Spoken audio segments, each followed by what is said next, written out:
Nuevamente, si hay alguien que vino por primera vez, bienvenidos. Hoy como dijo ahorita Viris, es un domingo diferente porque muchos vamos a salir corriendo, entonces no piensen que siempre es así. Hoy salimos corriendo porque vamos allá a Greens Point, pero lo que queremos es pasar tiempo allá, conocerlos, conectarnos y ser comunidad. ¿Ok? Permítame y acompáñenme a orar y poner este tiempo en manos de nuestro Señor. Señor, te damos gracias por este día, Señor. Gracias por cada una de tus bendiciones. Gracias por el regalo de la vida, Señor. Gracias porque estamos aquí reunidos, Señor, para glorificarte, para exaltarte, para decirte que te amamos. Gracias por todos los recursos, Señor, que tú nos das, desde comida, vestido, casa y estas instalaciones, Señor. Gracias, Señor. Gracias porque tú eres un Dios bueno, tú eres un Dios misericordioso, tú eres un Dios que siempre se ocupa de su gente, Señor. Gracias porque en tu palabra dice que tú nos has amado de tal forma nos has amado, que tú mismo decidiste hacerte hombre, decidiste morir por nosotros para pagar la deuda que nosotros teníamos que pagar. Gracias, Señor, por eso. Hoy queremos poner en tus manos, Señor, todo el evento que vamos a tener allá en Greens Point. Te pido que tú bendigas y toques los corazones de cada persona allá, Señor, en Greens Point. Señor, que la gente que se acerque, Señor, a pedir un pavo, Señor, que no sea solamente acercarse a pedir un pavo, sino que ellos se acerquen a buscar la esperanza que hay en ti, Señor. Señor, clamamos a ti porque tú abras, Señor, esas puertas en sus corazones, Señor. Y clamamos hoy también a ti, te damos gracias por los misioneros, Señor, aquí en nuestra iglesia, Señor, por Taylor y Catherine Barber, que están en Nueva York, Señor. Ellos son misioneros locales, Señor. Tyler y Bethany Barber, bendícelos, Señor, guárdalos, Señor. Sabemos que el área misionera no es fácil y a veces hay desánimo, hay soledad, Señor. Te pido, Señor, que ellos puedan sentir tu presencia. Gracias nuevamente, Señor, y oro, Señor, por los pastores que van a plantar la iglesia allá en Greens Point, por Fabián y por Daniela Porra, Señor. Bendícelos, Señor, llénalos de ti, Señor, y en este momento, Señor, que tu presencia esté con la gente que en este momento ya está allá distribuyendo pavos y hablando de tu esperanza, Señor. Te damos gracias por este día, Señor, y por cada una de tus bendiciones. En el nombre de Jesús. Amén. Y amén. Bueno, ¿cómo están? Muchos yo sé que ya están listos para gracias, Dani. Ya están listos para esta semana de Día de Acción de Gracias. Es una semana y es de las tradiciones más hermosas de este país. Realmente el tener ese tiempo y separar ese tiempo para dar gracias, ¿no? Bueno, hoy estamos continuando con la serie de Colosenses. Vamos a estar viendo Colosenses capítulo 2 del 1 al 7. Y realmente esto está hablando Pablo está hablando acerca de la madurez en el Señor Jesucristo. La madurez que tenemos que tener en Él, que tiene que ver con la sabiduría. Y yo sé que muchos piensan, y yo sé que es una tradición, muchos piensan que uno va siendo más sabio y más maduro mientras van pasando los años. ¿Sí lo han escuchado? Pero en realidad con la edad envejecemos. Si realmente queremos ser sabios, crecer y ser maduros, tenemos que proponérnoslo, tenemos que buscarlo, tenemos que hacerlo independientemente de cualquier edad. Yo sé que aquí hay gente de todo tipo de edad y hay muchos jóvenes. Lo mejor que podemos hacer es buscar la sabiduría desde temprana edad. En su palabra dice, en Oseas dice que mi pueblo pereció por falta de sabiduría. Y eso es algo trágico que puede pasar. No estamos hablando de la sabiduría humana, sino de la sabiduría de Dios. Y hace poquito platicaba con un amigo, él tiene 85 años. Y él es un joven de 85 años, súper alegre, siempre está haciendo bromas de él mismo, siempre se está casi que riéndose de él mismo. Y eso es algo muy bueno, es algo muy sabio. Y estamos hablando acerca de la madurez y me decía, bueno, la verdad es que sí, con la edad no llegas a ser sabios, pero hay muchos beneficios. Y me decía, por lo menos, mira, a la edad de 20 años, cuando se te cae algo, lo levantas inmediatamente. Cuando llegas a mi edad, decides que ya no lo necesitas.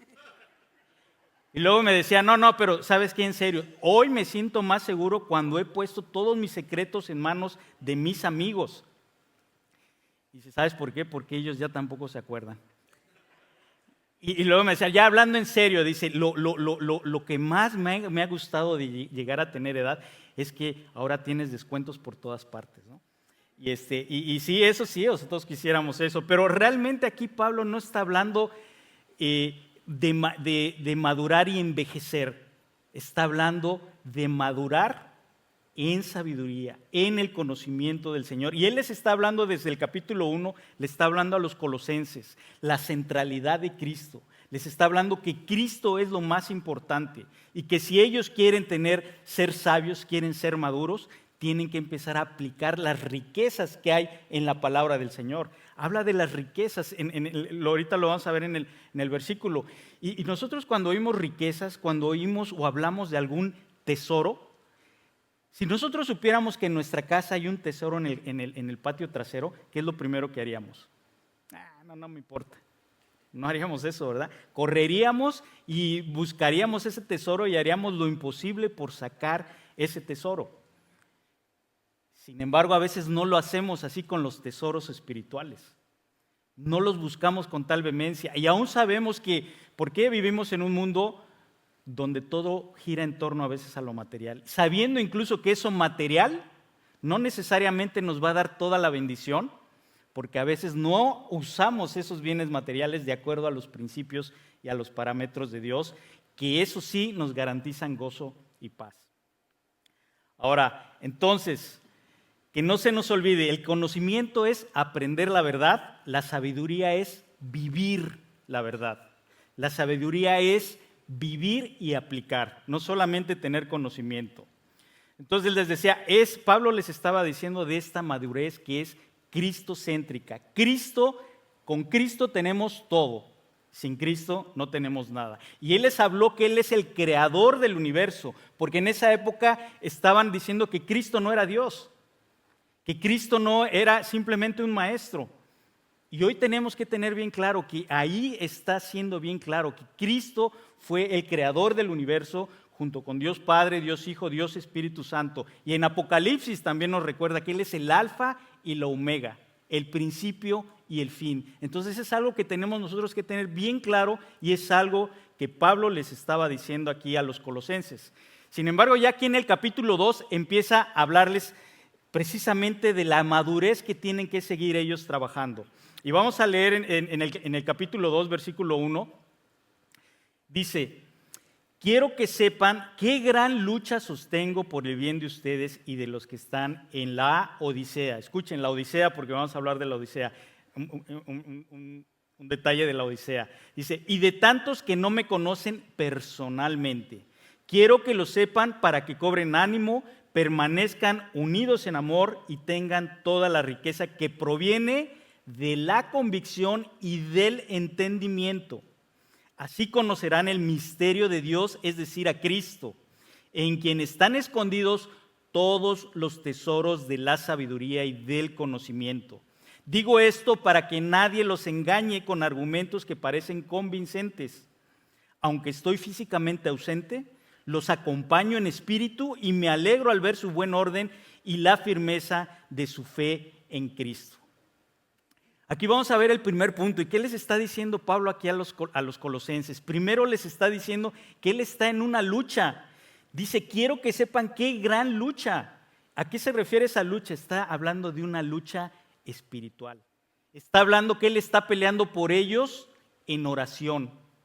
Y sabemos y lo que hemos visto en esta serie es que esta iglesia de Colosenses, Pablo no la plantó Epafras, que es su discípulo. Y Epafras iba y le daba la información y Pablo era movido en su corazón a misericordia, a pasión y amor por orar por ellos y aconsejarlos apasionadamente.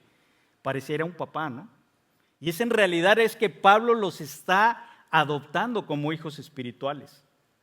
Y está orando fervientemente por ellos. Ahora, muchos aquí somos padres y todos sabemos cómo nos ocupan y nos preocupan nuestros hijos. Nunca vamos a dejar de ser padres, sea la edad que tengan, sean desde pequeños, así sean adultos. Nunca vamos a dejar de ser padres. Y a veces queremos estar en cada detalle con ellos y ayudarles en cada problema y resolverles cada problema, pero eso no es posible y tampoco es aconsejable. Si les resolvemos todos, ellos tampoco van a madurar. Entonces, ¿qué es lo que nos enseña aquí? Lo primero que vamos a ver en este primer versículo que nos está diciendo Pablo, tenemos que orar fervientemente.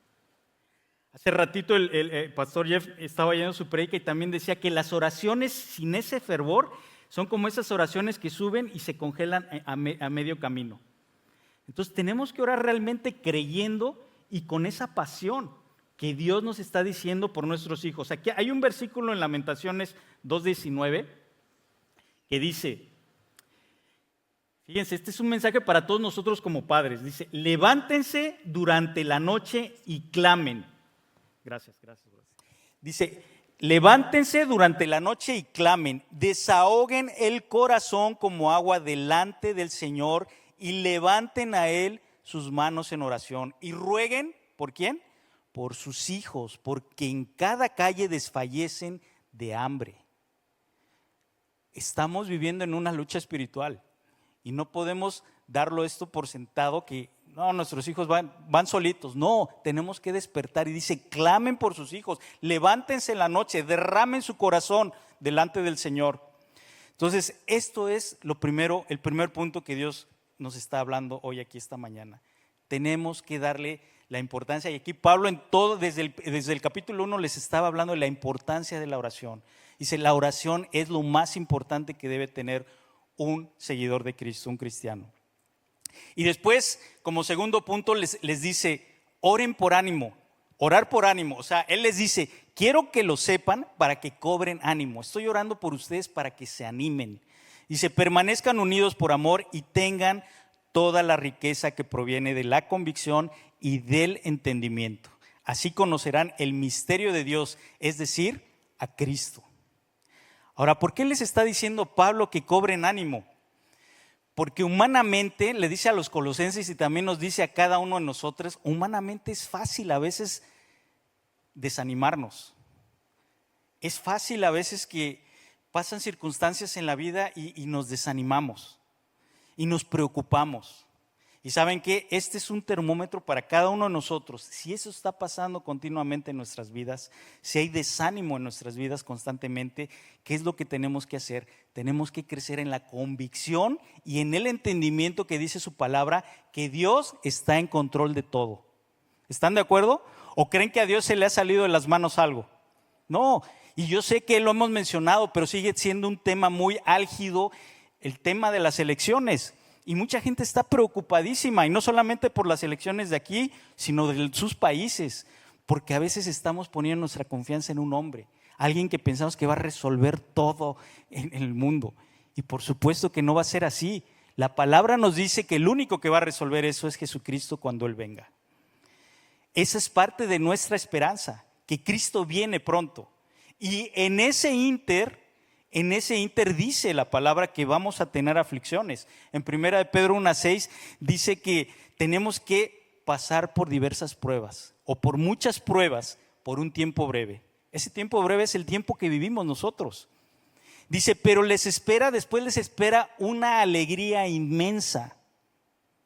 ¿Por qué? Porque nos vamos a ver con nuestro Señor Jesucristo. Él va a restaurar lo que hoy aquí el hombre no puede restaurar. Entonces eso es parte de nuestra esperanza y por eso Pablo les está diciendo ahí, no se desanimen, cobren ánimo, Dios está en control, sea cual sea la situación que estemos viviendo, sea cual sea la situación que está viviendo el país, el mundo, Dios está en control. Y al final Dios nos dice que sí vamos a tener aflicción, ¿verdad? Pero ¿qué dice al final? Confíen porque yo he vencido. O sea, Cristo gana. Y nosotros somos más que vencedores por eso. Ahora, el tercer punto aquí, continuando en el versículo 2, dice que permanezcan unidos en amor. Y yo sé que esta frase podría sonar muy trillada. Ay, en la iglesia siempre hablan del amor. Ay, en la iglesia hablan del amor y de la fe y de la esperanza. Pero ¿saben por qué hablamos tanto? Porque no lo aplicamos. O sea, Dios lo repite y lo repite y lo repite y lo repite porque no lo aplicamos. Y ya lo oímos como una frase muy trillada, pero ¿se imaginan ustedes el cambio que habría en la sociedad, que habría en nuestras familias, cuando vean que la iglesia está unida en el amor de nuestro Señor Jesucristo? El hecho de estar fortalecidos, de animarnos unos a otros, de caminar juntos. Ustedes saben que, ustedes lo han visto tal vez en algunas películas, cuando los romanos salían a la guerra, ellos tenían una estrategia que siempre iban, todos los soldados iban escudo con escudo, codo con codo. Y cada que venía la lluvia de flechas, ellos ponían como una barrera. Es exactamente lo mismo que a nosotros nos puede pasar si nos mantenemos en unidad. Esas flechas no van a pasar, pero sucede cuando alguien se hace a un lado, esa flecha, él puede ser muy vulnerable a esa flecha de desánimo. Entonces Dios nos está diciendo que estamos sí en una batalla y tenemos que animarnos unos a otros. Ahora, ¿cómo podemos de forma práctica practicar esto del amor? Que es tan trillado y que lo vamos a seguir escuchando hasta que Cristo venga, mientras tanto no lo apliquemos. ¿Cómo podemos hacerlo práctico? Realmente la forma de hacer práctico, de vivir en amor, es siendo y haciendo comunidad. ¿Y a qué se refiere la Biblia con esto? Es importantísimo venir aquí los domingos. Es el día del Señor, el Señor lo manda y nos dice que descansemos y vengamos y descansemos el domingo en Él. Pero ¿saben qué? La Biblia también nos enseña que la iglesia no es solamente los domingos, nos enseña que es todos los días. Y aquí es un reto para cada uno de nosotros, para cada uno de ustedes.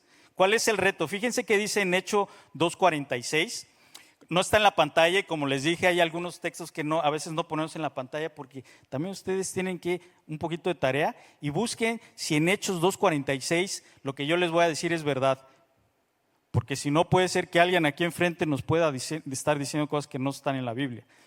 Pero dice, en Hechos 2:46 dice, no dejaban de reunirse en el templo ni un solo día. De casa en casa partían el pan y compartían la comida con alegría y generosidad, alabando a Dios y disfrutando de la estimación general del pueblo. Y cada día el Señor añadía al grupo los que iban siendo salvos. Qué increíble, ¿no? Y aquí no es raro porque en esa época habían tantos milagros y Dios se movía con tanto poder. Había una unidad impresionante, ¿no? Ahora yo estoy consciente y sé que estamos viviendo en tiempos diferentes y no estamos esperando que todos los días nos reunimos en diferentes casas porque hay que trabajar, ¿no? Alguien está diciendo, ¿y a qué horas trabajo? Pero por lo menos tenemos que hacer el esfuerzo de invitar a alguien que no conozco, que tal vez lo he visto por aquí, oye, conocerlo y empezar a tener comunidad. Tenemos aquí grupos pequeños, tenemos grupos comunitarios y sería muy bueno, al final siempre en el Infodesk Marjorie nos da información y si no también te puedes acercar con uno de nosotros y decir yo quiero estar en un grupo comunitario. Ese es un reto para cada uno de nosotros. Esa es la forma de practicar el amor. Y fíjense, hay otra parte que a mí me llama siempre la atención, los descubrimientos de la ciencia. ¿A quién le gusta la ciencia? Bueno, ¿saben qué descubrió la ciencia? Dice que el antídoto para la depresión y otras enfermedades psicosomáticas es vivir en comunidad, tener amigos y evitar el aislamiento. ¡Qué descubrimiento!, ¿no? Cuando Dios nos lo dice desde el principio, desde el Génesis. Dice, no es bueno que el hombre esté solo. Tenemos que vivir en comunidad y yo sé que el mundo nos absorbe y las actividades nos absorben y no nos dejan hacer muchas cosas en comunidad, ¿no? Fíjense, la marca, cuando no vivimos en comunidad no aplicamos el amor y por eso dice vivan unidos en amor. La marca, la señal que define a un cristiano o a un seguidor de Cristo, alguien que se dice cristiano, ¿saben cuál es la marca? El amor. Si no tiene amor, no puede decir que es cristiano. Y no lo digo yo. En 1 Juan 3:16, que está ahí en la pantalla, dice, conocemos lo que es el amor verdadero. ¿Por qué? Porque Jesús entregó su vida por nosotros, de manera que nosotros también tenemos que dar la vida por nuestros hermanos. Ahora todos estaríamos pensando, espérame, o sea, eso está medio complicado. y conozco casos y hay situaciones donde he visto gente que ha dado su vida por otros, pero realmente no es algo muy común. Sin embargo, en el versículo 17 nos la pone más fácil y aún así sigue siendo un reto. El 17 dice, si alguien tiene suficiente dinero para vivir bien, no está diciendo que sea rico ni millonario, no, suficiente dinero para vivir bien y ve a un hermano en necesidad, pero no le muestra compasión, ¿cómo puede estar el amor de Dios en esa persona? Sencillo y claro, ¿no? Esta es la definición práctica de amor. Es una acción seguido de un sentimiento. Antes que nada, ese no significa tener simplemente un sentimiento de aprecio por alguien, sino satisfacer alguna necesidad de alguien. Entonces, la última vez que hicimos un sacrificio por alguien más fue la última vez que amamos.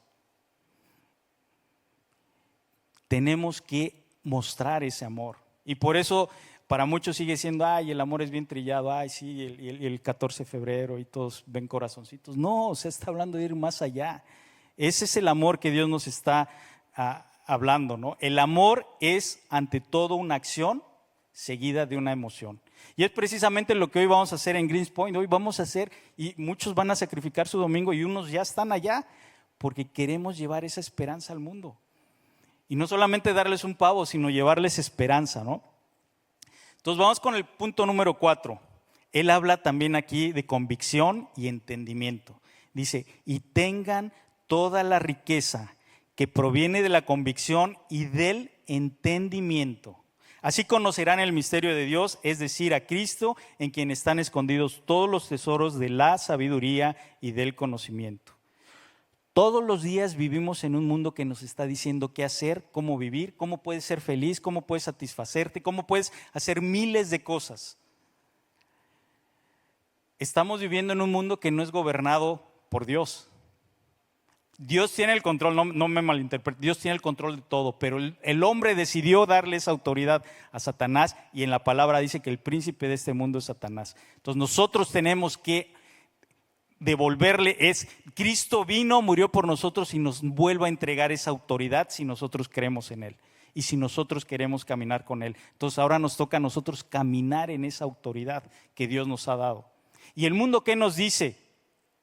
En primera de Juan 2, 15 al 16, dice que no amen al mundo ni las cosas que están en el mundo. Nos lo dice claro en su palabra, dice, porque las cosas que están en este mundo van a pasar. Dice, pero el que hace la voluntad de mi Padre permanecerá para siempre. Ese es el consejo que Dios nos está dando en esta convicción y entendimiento. De que tenemos que entender que este mundo, nosotros somos peregrinos, simplemente estamos de paso. Tenemos que enfocarnos en las cosas eternas que Dios nos está diciendo. ¿Y cuáles son estas cosas que dice que nosotros tendemos a amar de este mundo? Y ahí menciona 3 cosas, si ustedes lo ven después en el versículo que les acabo de mencionar de 1 de Juan 2, 15 al 16. Menciona 3 cosas. Los deseos de los ojos. ¿Les suena algo?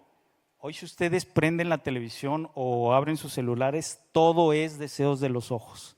Es querer, quiero más, que es puro consumismo. La Navidad, para mí, lo único que ha quedado de la Navidad es que dice, en inglés dice Christmas, que quiere decir, se refiere a Cristo, pero todo lo demás es consumismo puro. No se habla de Cristo para nada. Y esa es nuestra labor. Nosotros tenemos que entonces hablar de el verdadero significado de la Navidad. Dice el deseo de los ojos. Luego dice también los deseos de la carne, que es el deseo desmedido por todos los placeres del mundo. Dios creó los placeres, ¿ok? Pero dentro de un marco de seguridad, dentro de límites. Cuando nosotros nos salimos de ahí, entonces es cuando nosotros nos metemos en pecado, en peligro y nos autodestruimos. Y la tercera cosa que dice ahí es la vanagloria de la vida. Hoy todo mundo quiere ser famoso. Desde los niños hoy quieren ser famosos, ellos ya no quieren ser médicos ni ingenieros ni nada, ellos quieren ser youtubers. Ellos quieren estar y ganar dinero fácil y piensan que ya no hay que trabajar. Entonces, son 3 cosas que Dios nos está diciendo que tengamos cuidado. No nos enamoremos del mundo. Pablo decía en Romanos 12:2, dice, transfórmense, dice, no se amolden a este mundo, sino transfórmense, ¿en qué? en la renovación de su entendimiento. ¿Y cómo vamos a renovar nuestro entendimiento? A través de su palabra. Es solamente así que podemos renovar nuestro entendimiento. El quinto punto, y está en el versículo 4, dice: esto digo para que nadie los engañe con argumentos que parecen convincentes. Y aquí les menciono algo de la iglesia de la Odisea. Al principio Pablo la menciona a los colosenses y la Odisea. ¿Y saben qué es lo increíble? Que 35 años después, Juan, inspirado por el Espíritu Santo, le vuelve a escribir a la Odisea diciéndole algunas cosas terribles porque no hicieron caso. Y les dice: porque tú dices, soy rico y me he enriquecido y de ninguna cosa tengo necesidad. Y no sabes que tú eres un desventurado, miserable, pobre, ciego y desnudo. ¿Le estaba hablando a cualquier persona? No, le estaba hablando a la iglesia de la Odisea. Y luego le dice: limpia tus ojos con colirio para que puedas ver, y compra de mí oro refinado en fuego. Que está hablando de la fe. Qué impresionante, ¿no? La Odisea no hizo caso. Fueron engañados por esa hoy llamada la teología de la prosperidad. De que si tú sigues a Cristo, entonces vas a tener muchos bienes y todo va a ser alegría y felicidad y no vas a tener problemas y todo es color de rosa. Ellos fueron engañados por eso, y por eso Dios nos está diciendo hoy: cuidado con eso. No te enamores del mundo, no te enamores de todo lo que tus ojos quieren y desean. Entonces, por eso aquí Pablo les está hablando de esos falsos maestros. Empezó con esto la teoría de la prosperidad, pero después también menciona, más adelante en ese capítulo, habla del ascetismo, los que se autoflagelan para ganarse el favor de Dios. Habla de las obras, habla también del culto a los ángeles, la idolatría. Entonces, todo eso ahorita vamos a ver, hay dos factores comunes en todas esas enseñanzas, que ahorita las vamos a ver. Porque fíjense, he leído que algunas personas en los bancos se hacen expertos en identificar el billete, el dinero falso. ¿Y saben cómo lo hacen? No crean que pasan horas y horas viendo los billetes falsos. No crean que pasan checando cada detalle de los billetes falsos. ¿Saben qué es lo que hacen? Estudian el dinero auténtico. Y una vez ellos sabiendo las características del dinero auténtico, rápidamente pueden eliminar lo demás. Y es exactamente lo que Dios nos está pidiendo a nosotros, que nos basemos en la autenticidad, en lo que es la verdad, que es la palabra de Dios. Entonces los demás engaños rápidamente los vamos a poder desechar, porque el común denominador en todos los engaños, en todas las sectas, en todas las religiones es obras para ganarse el favor de Dios y negar la deidad de Cristo. Y no les voy a decir que se pongan a estudiar todas, no tienen que ser expertos ni tenemos que ser expertos, pero esas son las dos principales raíces de donde salen todas las sectas y todas las religiones que no tienen que ver con la palabra de Dios. Hoy necesitamos estar más atentos a esas mentiras, pero enfocándonos en la verdad, no que estemos buscando. Hay gente que todo el tiempo está buscando en YouTube y cosas, y con todo respeto a veces siento que están perdiendo su tiempo. Hay que meternos más en la palabra. Más en la palabra. Eso es lo que nos va a dar la verdadera inteligencia para discernir. Y hablando de inteligencia, hoy saben que la inteligencia artificial engaña al más experto, ¿no? Entonces tenemos que tener todavía más cuidado. Hoy la inteligencia artificial ya no sabes qué es verdad, qué es mentira. Pero precisamente vayamos a la verdad para que no nos preocupemos por eso. Fíjense, tengo un conocido que hace algo práctico con sus hijos y es algo que también podemos hacer en casa. E irlos también a nosotros y a nuestros hijos enseñándoles. Él dice que se sentaba a ver algún programa y pasaban algunos anuncios y él decía: hijo, dime cuál es la mentira de ese anuncio. Y sus hijos después le empezaron a decir: papá, es que dice ahí que si compro esto, voy a ser más feliz, voy a ser más guapo, voy a tener más mujeres o voy a tener más hombres o voy a ser el rey de la selva, ¿no? Entonces, eso es algo práctico, cosas prácticas que podemos y tenemos que estar hablando constantemente en nuestra familia. Entonces, aprendamos a detectar cualquier falsedad basándonos en la palabra. Al final, en el versículo 5, Pablo les dice: aunque estoy físicamente ausente, los acompaño en espíritu, y me alegro al ver su buen orden y la firmeza de su fe en Cristo. O sea, en otras palabras, dice, tienen mi fiel apoyo en oración, estoy con ustedes en espíritu, pero hay algo todavía que quiero decirles en esto, y lo dice en el versículo 6 y 7, que está también ahí en la pantalla. Dice, fíjense, por lo tanto, de la manera que recibieron a Cristo Jesús como Señor, ahora deben seguir sus pasos. O sea, no nada más es decir, Señor, sí, yo quiero ser tu seguidor, sino hay que seguirle. No solamente es hacer una oración para recibir a Cristo, sino ser discípulo. Y luego dice, arraíguense profundamente en Él y edifiquen toda la vida sobre Él. Entonces la fe de ustedes se fortalecerá en la verdad que se les enseñó y rebosarán de gratitud. ¿Cómo podemos entender un poquito de forma práctica con una ilustración esta última parte que Pablo les está dando? Fíjense, ustedes y muchos la mayoría vivimos aquí, hemos pasado en los últimos años algunas tormentas aquí en Houston, ¿no? En esta área. Y saben que yo me quedé impactado en la última tormenta que hubo, caminando con mi esposa y mi hija, vimos un árbol tremendamente inmenso caído sobre un estacionamiento.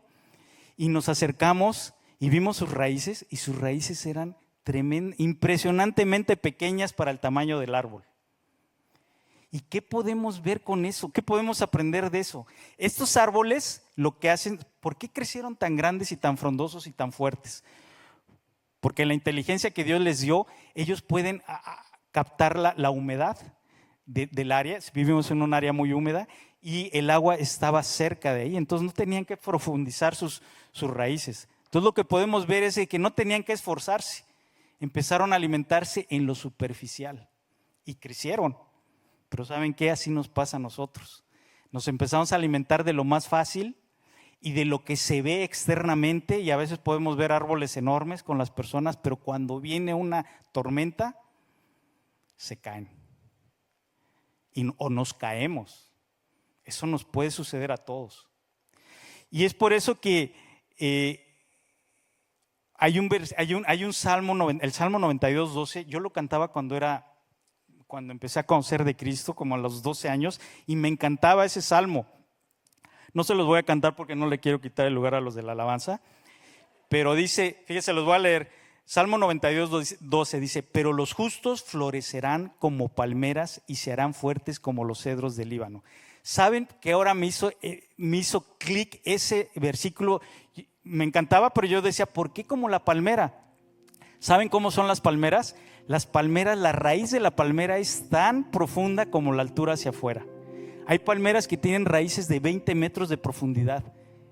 O sea, casi igual de su altura. Entonces está hablando ahí que los justos, los justificados en Cristo, no los perfectos, florecerán como la palmera.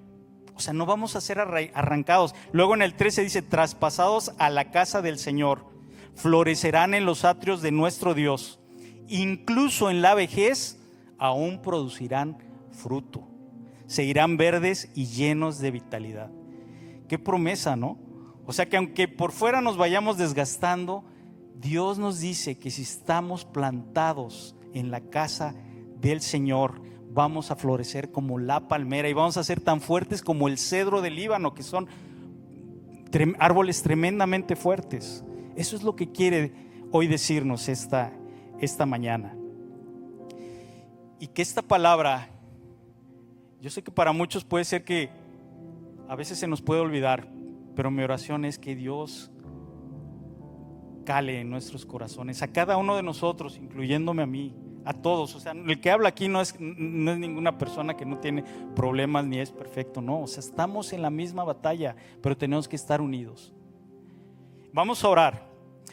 Señor, queremos darte gracias, Señor, por esta mañana, Señor. Gracias porque tu palabra, Señor, es viva, Señor, y es eficaz. Y es más cortante que toda espada de doble filo, Señor. Señor, como hemos aprendido hoy, ayúdanos, Señor, a pelear espiritualmente, así como lo hizo Pablo por los colosenses, que dice que luchaba por ellos, Señor. Ayúdanos, Señor, a tener ánimo, Señor, a no desanimarnos por cualquier circunstancia, sino confiar en ti, tener esa convicción, Señor, ese entendimiento de tu palabra y de que tú eres nuestro Dios y tú eres el Creador, Señor. Ayúdanos a tener todo eso para no ser engañados, que podamos, Señor, ser expertos en conocer la verdad que es tu palabra, Señor. Ayúdanos, Señor, a enraizarnos, ayúdanos a arraigarnos, Señor, profundamente y crecer en ti, Señor, en sabiduría y madurez en Cristo. Señor, gracias, gracias, mi Dios, por tu amor, Señor. Gracias por esta tarde, Señor. Señor, síguete exaltando y glorificando, mi Dios.